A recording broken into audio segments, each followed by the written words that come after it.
বর্ষিয়ান অভিনেতা নাসিরুদ্দিন শাহকে লোমড়ি বা শেয়াল বলে কটাক্ষ কঙ্গনা রানাওয়াতের। নমস্কার, কলকাতা টিভির পর্দায় আপনাদের সকলকে স্বাগত। সঙ্গে রয়েছি আমি আয়ুষী। সম্প্রতি সমাজ মাধ্যম খুললেই ঘুরপাক খাচ্ছে কঙ্গনা রানাওয়াত এবং তার সমস্ত বিতর্কিত মন্তব্য। এর আগেও বহু বছর ধরে আমরা দেখেছি বিতর্ক পিছপা ছাড়ে না কঙ্গনা রানাওয়াতের। তবে ককরোচ জনতা পার্টির যে আন্দোলন, সেই ঘিরে কঙ্গনার পর বিতর্কিত মন্তব্যের জন্য লাইমলাইট কেড়েছেন কঙ্গনা।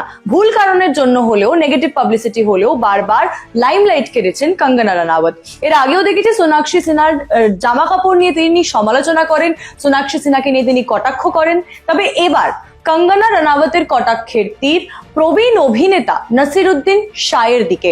কিছুদিন আগেও যন্তর মন্তরে যে ককরোচ জনতা পার্টির আন্দোলন চলছিল, নিট প্রশ্নফাঁস কাণ্ড নিয়ে যে আন্দোলন চালাচ্ছিলেন ককরোচেরা, সেটা নিয়ে নাসিরুদ্দিন শাহ ইনস্টাগ্রামে একটা পোস্ট করেন, বলেন এবং বলিউডের যে নীরবতা ছিল সেই আন্দোলন ঘিরে কিছু অভিনেতা মুখ খুলেছিলেন, কিছু অভিনেতা বার্তা দিয়েছিলেন, কিছু অভিনেতা অবশ্য আবার যন্তর মন্তরে গিয়েও বাচ্চাদের সঙ্গে, যারা ছাত্রছাত্রী ছিলেন তাদের সঙ্গে আন্দোলন করেছিলেন।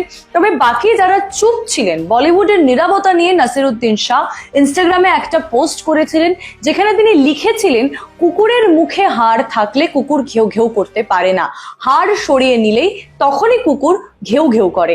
এবার নাসিরুদ্দিন শাহের এই মন্তব্যেরই জবাব দেন কঙ্গনা রানাওয়াত ইনস্টাগ্রামে স্টোরি দিয়ে। সম্প্রতি ঝাড়খণ্ডে যে আন্দোলন চলছে তা নিয়ে কেন নাসিরুদ্দিন শাহ মুখ খুলছেন না, তা নিয়ে নাসিরুদ্দিন শাহ কেন প্রতিবাদ জানাচ্ছেন না, তা নিয়ে কঙ্গনা রানাওয়াত প্রশ্ন তোলেন।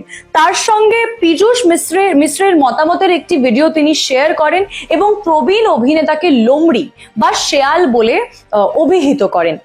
তিনি আরো একটা বড় লম্বা পোস্ট করেন, যেখানে তিনি লিখেছেন, সত্যি হলো প্রত্যেকেই কারোর না কারোর কুকুর, কিন্তু আমি গর্বিত যে আমি যে দেশের অন্ন খাই তার পাহারা দিই এবং দেশের জন্য লড়াই করি। নাসির সাহেব খান তো এই দেশের অন্ন খান, কিন্তু লড়াই করেন প্রতিবেশী দেশের জন্য।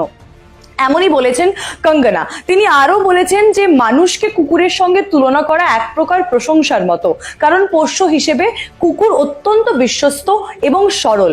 এবং কুকুরের প্রসঙ্গ বলতে গিয়ে তিনি নাসিরুদ্দিন শাহকে লোমড়ি বা শেয়াল বলেন। তিনি জানান যে শেয়াল হওয়ার থেকে কুকুর হওয়া অনেক ভালো। নাসিরুদ্দিন শাহ বনাম কঙ্গনা রানাওয়াত।